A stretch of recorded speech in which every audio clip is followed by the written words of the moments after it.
से विवाद शुरू हुआ तब चुनाव आयोग ने 2 गुट को मान्यता दी, 2 गुट को अलग अलग नाम दिए गए, अलग अलग चिन्ह दिए गए। और हालांकि जो मैं बात कह रहा हूं कि ऐसे आज तक कभी हुआ नहीं कि जो मूल चिन्ह और जो नाम रहता है वो किसी एक गुट को दिया नहीं गया। जब कांग्रेस में विवाद हुआ था इंदिरा जी के समय पर, उस वक्त भी दोनों गुट को अलग अलग नाम दिए गए थे, अलग अलग चिन्ह दिए गए थे। हमारी अपेक्षा यही थी कि जो चिन्ह हमें दिया है, उनको जो चिन्ह दिया है, जब तक सुप्रीम कोर्ट में फैसला नहीं होता है तब तक चुनाव आयोग अपना निर्णय ना सुनाए। लेकिन अब 2 गुट को उन्होंने मान्यता दी है। हमारा गुट अलग है, उनका अलग है।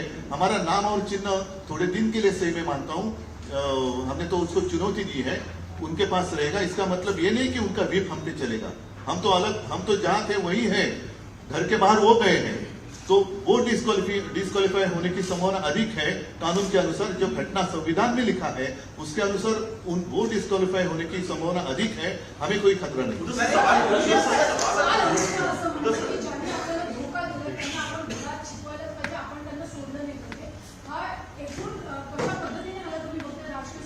हे त्यांच्या मनातले जो काही डाकूपणा आहे तो समोर आलेला आहे।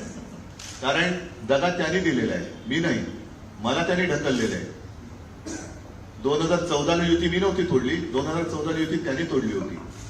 2019 सुद्धा 2.5 वर्षाचं एक आमच्यात जो करार झाला, जी मी खुलेआम शपथ घेतली, माझ्या आई वडिलांची शपथ घेतली, त्यानुसार जर झालं असतं तर आज हे सन्मानाने झालं असतं।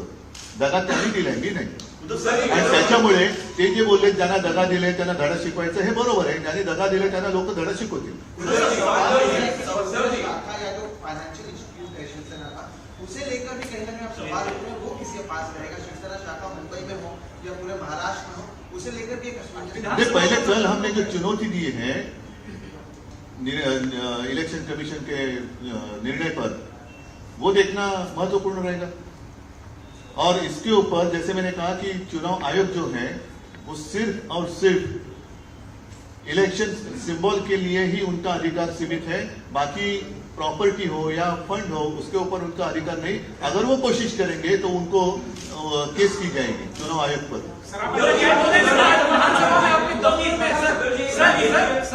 एक मिनिटाचं राजकीय विश्लेषण असं केलं जातं की 2019 मध्ये तुम्ही मोदी शहाची राजकीय शत्रुत्व घेतलं, काँग्रेस एनसीपी बरोबर गेला, महाविकास आघाडीचे मुख्यमंत्री झाला, त्याची मोठी राजकीय किंमत तुम्हाला मोजावी लागली। हे तुम्हाला वाटत असेल, पण कदाचित उद्याचा जो काय काळ आहे त्याच्यामध्ये यांचे चेहरे तर कळले, मुखवटे तर कळले।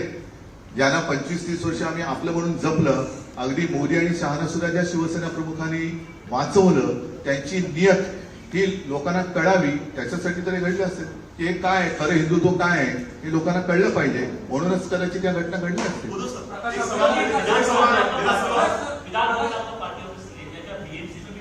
बीएमसी तो अभी है कहाँ? बीएमसी तो विसर्जित हुई है।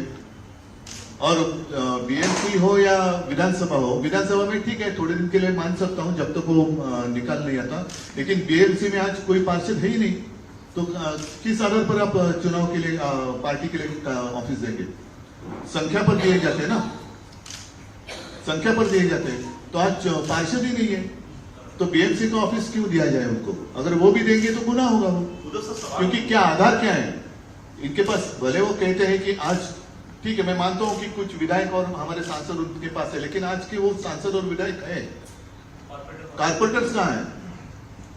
तो उनके बाथरूम के आसपास उनको जगह अगर देते हैं ठीक है, क्योंकि उनके पास पार्षद नहीं है, पार्षद ही नहीं है, इसलिए तो ऑफिस सील किए गए हैं। तो सील इनके लिए खोलेंगे वो। एक सवाल जो है बेसिकली पहला सवाल ये जो हुआ है फिलहाल में चुनाव आयोग का, आप मानते हैं क्या इसको मान लिया जाए कि इमरजेंसी लगेगी, या आप 2024 के बाद या जो भी होगा, जो भी रिजल्ट आएगा तब आप मानेंगे कि इमरजेंसी के हालात आ गए? पहला सवाल। देखो मुझे अभी पता नहीं, क्योंकि मैं पता नहीं बोल रहा हूँ किस बारे में बता रहा हूँ आपको, क्योंकि मैं अभी पिछले 1-2 घंटे से आपने देखा जब से आया हूँ यहीं पे हूँ। लेकिन मुझे खबर मिली है और आपके माध्यम से शायद दिखाई गई हो, तो आप कंफर्म करें कि छत्तीसगढ़ में कुछ ईडी वगैरह की रेड हुई है, उनके मुख्यमंत्री के निवास स्थान पर भी हुए हैं। तो ये कौन सा प्रजातंत्र है? ये कौन सा प्रजातंत्र है? अच्छा, वैसे अगर देखा जाए तो यूएस में उनके प्रेसिडेंट के ऊपर भी रेड पड़ी थी। तो इतनी डेमोक्रेसी क्या आपको मंजूर है? अगर डेमोक्रेसी आप मानते हैं और इसमें डेमोक्रेसी का हिस्सा मानते हैं तो फिर यूएस की डेमोक्रेसी आपको मंजूर है क्या? और नहीं है तो फिर इसको तानाशाही कहना चाहिए क्या? सर पिछले 3 दिनों में आप तमाम अपने कार्यकर्ताओं से मिले, पार्टी लीडर्स जितने भी आपके साथ खड़े हुए हैं, चुनाव चिन्ह जाना, पार्टी का नाम जाना, एक गया नहीं है, एक सुनाया है। एक सेंस आपने फील करने की कोशिश की होगी, एक डैमेज, क्या आपको एक लीडर के तौर पे एक डैमेज होता हुआ यहाँ पर चुनावों को ध्यान में रखकर या आपने जनता के बीच में जाने को लेकर एक हल्का सा एक डर, एक जहन में किसी भी तरह का कोई ख्याल इस तरह का आपको अभी तक देखने के लिए मिला? डर तो जरूर हुआ, क्योंकि जिन लोगों को हमने अपना माना, मित्र तो ठीक है, वो मित्र तो थे ही नहीं, लेकिन हमने हमारे परिवार के लोगों को जैसे हम संभालते वैसे हमने संभालने की कोशिश की। उन्होंने अपनी जो कहते हैं कि राजनीति में मां शिवसेना, उसकी हत्या करी, उसका डर जरूर है।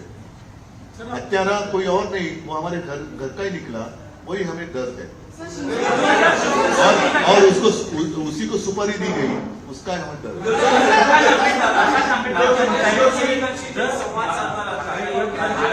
सोबत जाणार असेल तर आम्ही पुन्हा एकदा एकला सुरूची भूमिका घेऊ. ठीक आहे, त्यांच्याशी बोलून नाही. हा, या सगळ्या घटना घडत असताना राज्यातल्या शिवसैनिकांशी संवाद साधण्यासाठी काही दौरा किंवा काही जरूर तुमच्या माहितीसाठी सांगतो, मगाशी सगळे माझे राज्यातले पदाधिकारी आले होते आणि त्यांच्यासमोर पहिले आमच्या ज्या काही टीम्स आहेत त्या टीम्स आता 25 तारखेपासून राज्यात पूर्ण गावोगावी जातील, शिवसैनिकांशी संवाद साधतील. माझ्या सुद्धा सभा आता पहिली 5 तारखेची सभा जाहीर होईल, त्याच्यानंतरची सभा जाहीर होतील आणि मी सुद्धा फिरणार आहे, राज्यामध्ये सभा घेणार आहे. आणि साहजिकच आहे, ज्या ज्या लोकांना हे पटलेलं नाहीये असे असंख्य लोक ज्यांचा शिवसेनेशी संबंध नाही त्यांचे ते फोन करून सांगतायत. विशेष म्हणजे अमराठी लोक याच्यामध्ये आहेत, त्याच्यामध्ये काही मुस्लिम लोक आहेत, त्याच्यात काही ख्रिश्चन लोक आहेत. हे सगळे लोक आज जे काही घडतंय हे आम्हाला मान्य नाही आणि आम्ही तुमच्या सोबत आहोत असं मला येऊन भेटून किंवा फोनवरती मेसेज करून सांगतायत. तर त्या सगळ्यांना मी संपर्कात मी त्यांच्या आहे आणि प्रत्यक्ष सुद्धा बाहेर पडणार.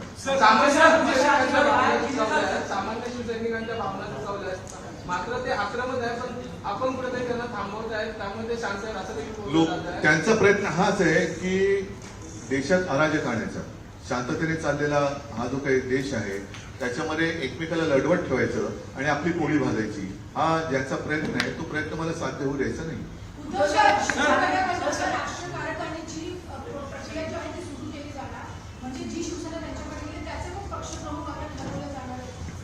मला आता लोकांना हेच विचारायचं की जी शिवसेना आणि तुम्ही जे म्हणाला ठाकरे, आता त्यांनी बाळासाहेबांचं नाव आणि चेहरा वापरतायत, तो काढण्याची हिंमत दाखवली आणि स्वतःच्या वडिलांचं किंवा स्वतःच्या नावाने शिवसेना चालून दाखवली.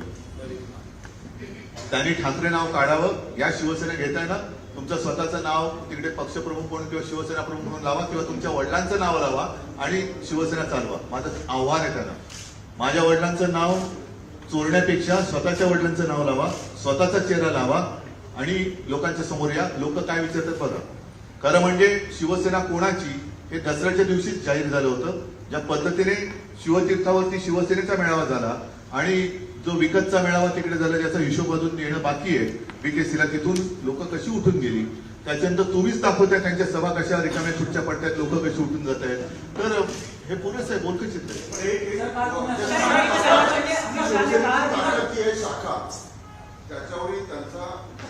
शाखा म्हणजे ऐका, एक मिनिट ती एक कुठल्या तरी यांची विकासकाची जाहिरात होती. घर म्हणजे केवळ 4 भिंती नाही, तसंच आहे ते.